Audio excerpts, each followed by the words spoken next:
Assalamualaikum warahmatullahi wabarakatuh. Perkenalkan, nama saya Rohadatul Aisyah. Saya mahasiswa S2 Teknik Biomedis Universitas Erlangga. Izinkan saya untuk menjelaskan tentang kecerdasan buatan atau machine learning yang mana ini digunakan untuk memenuhi tugas ujian tengah semester mata kuliah kecerdasan buatan. Saya Rodatul Aisyah dengan NIM 285232001 dan judul Prediksi Kualitas Susu Kemasan berdasarkan parameter fisik dan kimia menggunakan metode Artificial Neural Network atau ANN atau jaringan syaraf tiruan dengan algoritma backpropagation. Nah, kita tahu bahwa manusia itu hakikatnya membutuhkan kalsium, di mana kalsium itu kan sebenarnya bisa kita dapat dari beberapa hal, terutama salah satunya adalah susu. Nah, menurut Dietary Guideline for Americans tahun 2020, kebanyakan individu dewasa itu tidak mengambil hidangan susu untuk mencukupi kebutuhan keseharian mereka. Nah, menurut Halodoc juga, di mana individu dewasa itu disarankan untuk mengambil sebanyaknya kira-kira 300 ml minuman ini atau susu dalam sehari. Nah, ketika kebutuhan susu itu tidak terpenuhi pada manusia, terutama pada manusia dewasa ataupun ke anak-anak, nanti akan mengakibatkan dampak, yang mana mungkin dampaknya tidak dirasakan secara langsung, tapi dalam jangka waktu yang cukup lama. Nah, beberapa akibat dari kekurangan kalsium itu yang pertama adalah osteoporosis atau pengeroposan tulang atau berkurangnya mineral dalam tulang. Mungkin kalau misalnya anak muda sekarang belum tentu merasakan apakah osteoporosis itu selalu menyerang pada orang dewasa atau selalu menyerang pada orang tua, tentunya tidak. Jika manusia itu tidak banyak mengonsumsi susu, tidak eh, hidupnya tidak sehat dalam jangka waktu sebelum umur 30 tahun, dia akan eh, berakibat atau akan mempunyai resiko dalam osteoporosis untuk setelah umur 3 tahun karena osteoklas dan osteoblastnya itu nanti kerjanya kurang maksimal di dalam tubuh manusia. Yang kedua, gangguan pada pertumbuhan anak. Kita tahu bahwa anak itu masa pertumbuhannya itu cepat, masa pertumbuhannya itu masih panjang. Nah, makanya dari itu kita harus mensupport dengan adanya kalsium, salah satunya pada susu, dan juga yang terakhir ada pengeroposan gigi. Sebenarnya untuk akibat dari kekurangan kalsium itu sangat, sangat banyak sekali, tapi tiga ini saya ambil karena yang paling umum dan paling bisa kita rasakan dampaknya dalam sehari-hari. Nah, maka dari itu, ketika kita ingin mengonsumsi susu, tentunya kita harus melihat dulu apakah kualitas susu itu bagus, apakah kandungan susunya itu perlu cukup untuk kita konsumsi sehari-hari. Kemarin saya sempat melihat bahwa ada beberapa eh, influencer itu mereview beberapa susu yang ada di minimarket atau supermarket. Nah, ternyata beberapa susu kemasan itu kandungan susunya tidak 100% di dalam susu tersebut. Nah, mari kita lihat kualitas susu dan kandungan-kandungannya yang baik buat tubuh kita. Pertama, kualitas susu itu adalah faktor krusial dalam industri olahan susu dan keamanan lingkungan, yang mana masalahnya itu adalah sulit mengetahui kualitas susu hanya dengan melihatnya saja. Misalnya kita mau beli susu, kita lihat, oh ini susunya sudah bagus, oh ini susunya tidak bagus. Kita tidak bisa melihat hanya dari penampakan luarnya saja. Maka di sini saya mengambil 5 poin paling penting pada atau ketika kita mau mengidentifikasi kualitas susu kemasan. Yang pertama adalah pH. pH itu standarnya pada susu segar itu berkisar antara 6,5 hingga 7,5. Yang mana kita tahu bahwa netral itu pH-nya adalah 7, di bawah 7 itu adalah asam, di atas 7 adalah basa. Nah, berarti susu ini cenderung asam. Iya, susu ini cenderung asam. Nah, ketika nanti dia pH-nya di bawah 6,5 berarti udah ada kontaminasi bakteri yang ada dalam susu tersebut atau basi gitu. Nah, susu yang memiliki kandungan tersebut itu dikatakan masih segar dan memiliki sifat sedikit asam karena kandungan laktosa yang tinggi. Di dalam susu ada kandungan laktosanya. Lalu yang kedua adalah suhu untuk penyimpanan. Nah, suhu untuk penyimpanan susu itu baiknya atau standarnya itu 0 derajat Celcius hingga 4 derajat Celcius. Berarti ini disimpan sebaiknya di tempat yang dingin, kulkas atau atau lemari es dan lain sebagainya. Nah, kenapa kita harus menyimpan susu itu dalam keadaan dingin atau dalam tempat yang dingin? Dikarenakan pada tempat yang dingin itu bakteri itu pertumbuhannya terhambat sehingga kesegaran susu itu dapat bertahan lebih lama. Misalnya kita eh, menggunakan susu, kita beli susu, kita taruh di tempat yang paling panas sama kita taruh di tempat yang paling dingin atau di kulkas lah kembangannya. Nah, untuk selang waktunya kita dapat mengonsumsi itu mesti lebih baik dan lebih lama ketika kita taruh di ruangan yang tertutup atau ruangan yang es, atau ketika susunya udah kita minum terus kita nggak habiskan, itu kan lebih amannya ketika tidak dihabiskan itu ditaruh di tempat yang dingin. Selanjutnya, yang ketiga adalah warna. Warna atau kekeruhan ini hampir sama. Warna atau kekeruhan pada susu itu cenderung warnanya putih, warna putih-putih krem atau putih kekuningan. Warna ini itu berasal dari kandungan lemak dan protein yang ada di dalam susu, serta vitamin seperti fibrolavin yang juga memberikan warna sedikit kuning. Jadi kalau misalnya ada susu yang warnanya sangat putih, itu mungkin bisa dipertanyakan, putihnya itu putih yang tidak wajar ya dalam artian. Nah, jadi warna yang standarnya ya kita tahu bahwa putih tapi sedikit kekuningan. Apalagi kalau kita bedakan sama, mungkin ada yang beberapa yang tahu susu kedelai itu bukan susu kedelai tapi sari kedelai, itu dibedakan, bukan termasuk dalam klasifikasi kualitas susu. Selanjutnya, bau. Bau susu itu harus segar, harus netral, hambar, dan juga sedikit manis. Bau asam, tengek, atau bau busuk menunjukkan susu sudah mengalami pembusukan akibat bertambahnya bakteri atau jamur di dalam susu tersebut. Jadi, ketika kita mau minum, alangkah baiknya kita cium terlebih dahulu apakah susunya itu menimbulkan bau yang kurang sedap. Nah, makanya kalau misalnya baunya kurang sedap, berarti ini udah mengindikasikan bahwa adanya pertumbuhan bakteri atau jamur pada susu tersebut. Yang terakhir, ini adalah kandungannya. Kemarin yang sempat viral ini, ternyata di beberapa susu yang kemasannya 1 liter itu, dia kandungan susunya cuma 50%, 75% loh. Apakah itu baik gitu? Nah, susu itu dibagi jadi 3 gampangannya. Yang pertama adalah susu penuh atau whole milk, itu mengandung sekitar 3,25% lemak. Lemaknya hanya sedikit. Susu rendah lemak, low fat milk, itu mengandung sekitar 1% hingga 2% lemak. Susu tanpa lemak, skim milk, itu mengandung kurang dari 0,5% lemak. Nah, untuk susu murni itu biasanya skim milk atau dia pure susu, itu bisa ditemukan di beberapa merek. Jadi ketika kita mau membeli susu, kita lihat dulu kebutuhan kita apa. Apakah kita butuh, kalau misalnya susu untuk mengembangkan badan ya silahkan bisa mengonsumsi yang kandungan lemaknya cukup tinggi. Tapi kalau misalnya sedang diet atau sedang mengurangi lemak dalam tubuh ya silahkan kita cari susu-susu yang tanpa lemak atau skim milk ya. Nah, maka dari itu, dari tadi kita sudah membahas kualitas susu yang baik itu seperti apa. Nah, caranya itu ternyata tidak bisa kita lihat hanya, oh susunya ini bagus ketika kita lihat, oh susunya itu ketika kita rasakan, oh udah cukup bagus dan lain sebagainya, tidak bisa. Nah, kita harus butuh tempat di mana tempatnya ini itu digunakan untuk mengidentifikasi kualitas susu itu secara otomatis atau secara berkala.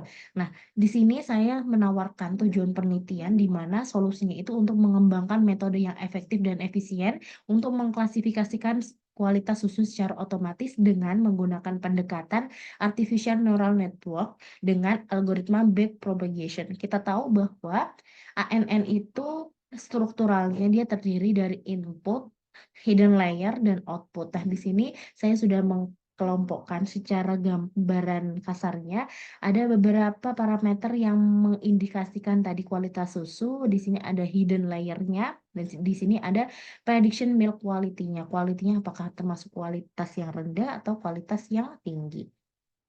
Nah, metode penelitian yang saya gunakan di sini, saya menggunakan dataset dan arsitektur ANN.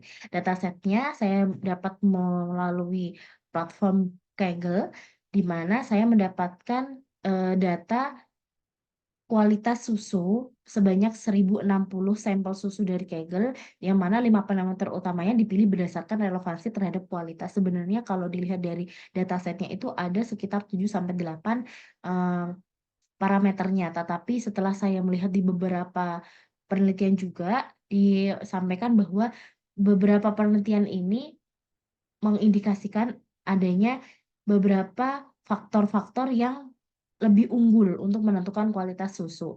Nah, yang kedua arsitektur ANN. Arsitektur ANN itu terdiri dari tadi saya sudah singgung bahwa ada input layer. Input layernya ini saya tujukan pada 5 node, ada pH, suhu, terus ada odor, ada turbidity atau kekeruhan, dan juga ada color atau warna. Nah, di hidden layernya itu ada 3 node digunakan untuk menangkap hubungan nonlinear dari input menuju ke hidden.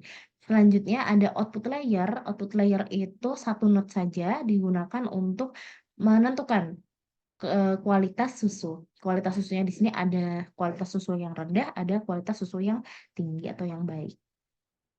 Nah, di sini secara detailnya input layer itu tadi memiliki 5 node, terus hidden layernya 3 simpulan, dan output layernya itu satu simpulan untuk menentukan klasifikasi kualitas susu. Nah, tahap klasifikasi itu nanti akan dibagi menjadi 3 bagian utama. Yang pertama ada data pelatihan atau data testing. Tahap pertama itu menggunakan sebagian besar kumpulan data untuk melatih model ANN. Data ini bertujuan untuk membantu model mempelajari pola karakteristik parameter kualitas susu. Nah, jadi dari 1060 nanti saya akan mengambil sekitar 40 data saja yang digunakan untuk membantu model ANN ini backpropagation dalam mempelajari parameter kualitas susu. Yang selanjutnya ada validasi. Validasi itu digunakan selama proses pelatihan untuk mengevaluasi kinerja model dan mencegah overfitting.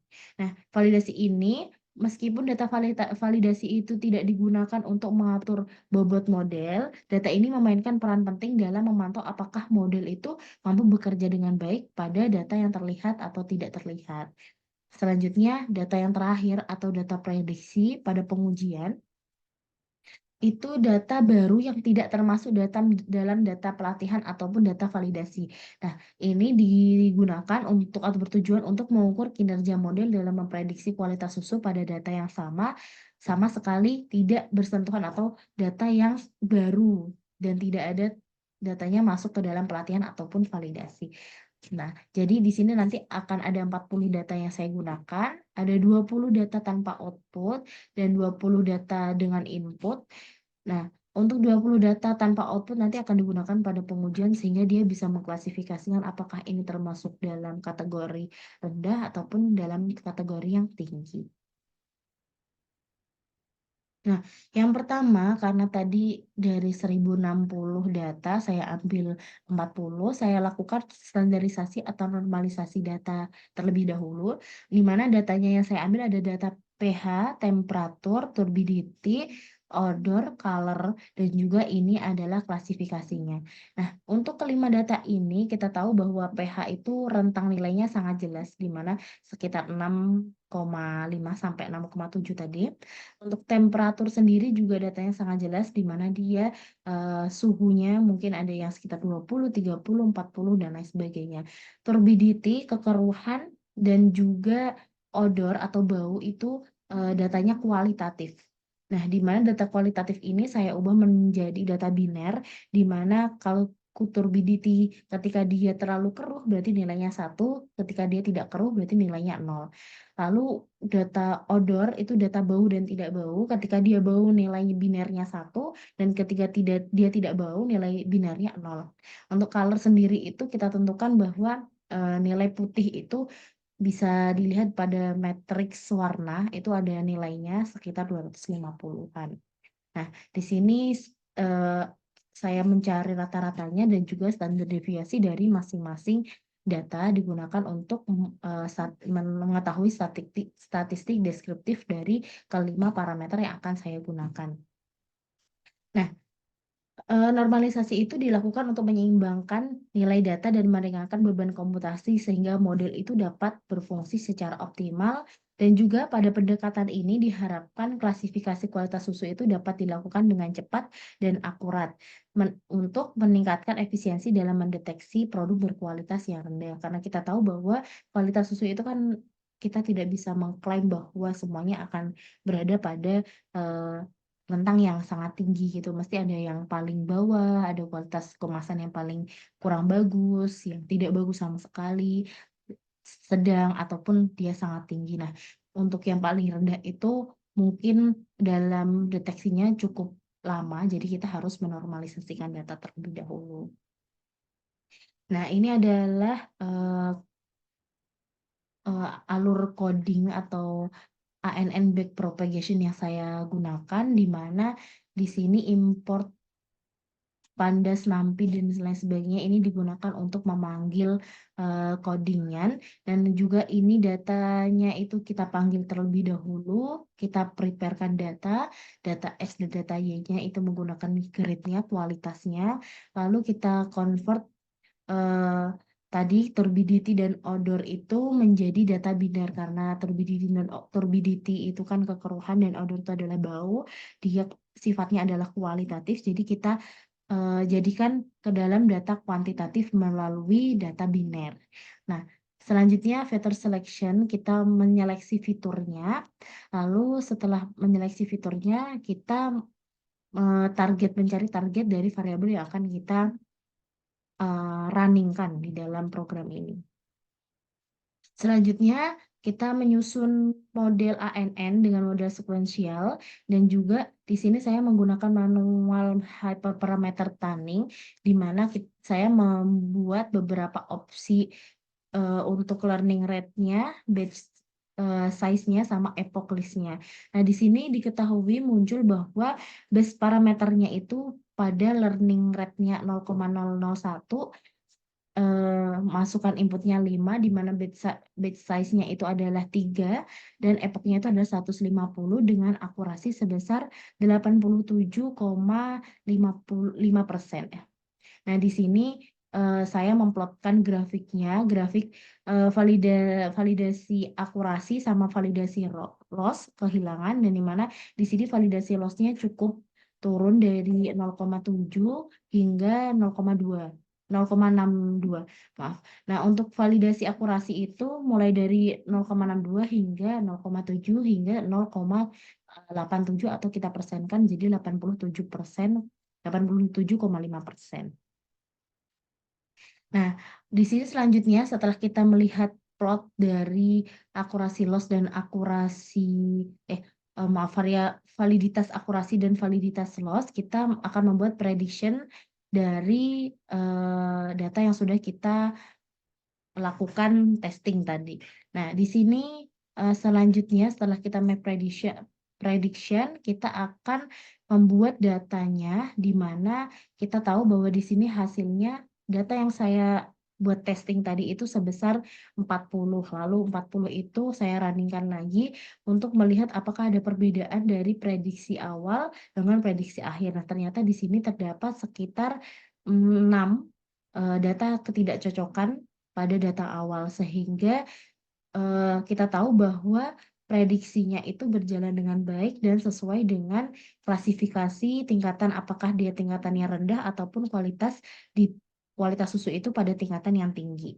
Nah, di sini untuk datanya saya simpan dalam bentuk SCF, CSV, atau dalam bentuk Excel. Nah, di sini setelah kita tahu tadi ada data evaluasi dan data training, saya juga mengambil data testing. Data testingnya itu adalah data terakhir, data 20 tanpa output. Nah, di sini data 20 tanpa output diketahui bahwa dari pH, suhu, turbidity, odor, dan color diperoleh grade atau kualitas, yang mana kualitasnya ini bisa ditentukan dari machine learning yang telah saya bangun. Ini ada beberapa yang mendapatkan kualitasnya bagus, ada beberapa yang mendapatkan kualitasnya kurang bagus. Seperti pada tabel yang ini pH-nya 3, kita tahu bahwa pH 3 tadi itu termasuk pada kualitas pH yang kurang bagus, terus suhunya terlalu panas, mungkin turbidity-nya 1 dia keruh, terus odornya juga dia bau. Nah, makanya dari beberapa ini kita tahu bahwa grade-nya itu adalah rendah. Itu salah satu interpretasi dari data testing kualitas susu. Nah, conclusion atau kesimpulan utama dari penelitian yang telah saya lakukan, yang mana ANN dengan backpropagation itu mampu memprediksi kualitas susu dengan akurasi yang cukup baik, di mana di atas 80, sekitar 87,5%, dan juga model itu menggunakan 5 parameter fisika dan kimia, ada pH, suhu, bau, kekeruhan, dan juga warna. Selanjutnya ada struktur model menggunakan input layer 5 node, hidden layernya 3 node, dan output layernya 1 node. Nah, selama proses pelatihan selama 150 atau epochnya itu 150 iterasi dengan learning rate 0,001 menunjukkan peningkatan akurasi dan penurunan loss. Selanjutnya normalisasi data dan pembagian data set membantu model generasi yang lebih baik, dan juga pengembangan lebih lanjutnya itu saya menyarankan bahwa potensi peningkatan performa dengan menambahkan fitur seperti komposisi gizi dan juga harga jual itu dapat digunakan untuk menambahkan keakuratan data. Lalu validasi dan dataset yang lebih besar itu bisa meningkatkan ketahanan model.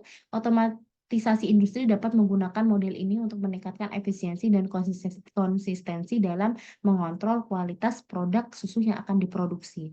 Nah, untuk diimplikasikan atau diterapkan pada industri-industri besar, yang mana yang pertama, otomatisasi klasifikasi kualitas susu itu bisa digunakan dalam proses yang lebih cepat dan mengurangi kesalahan pada manusia. Kalau misalnya manusia kan lebih ke subjektif kadang. Kalau misalnya mesin learning kan ketika kita sudah dilatih berarti ya tergantung pada data yang kita latih pada mesin learning tersebut.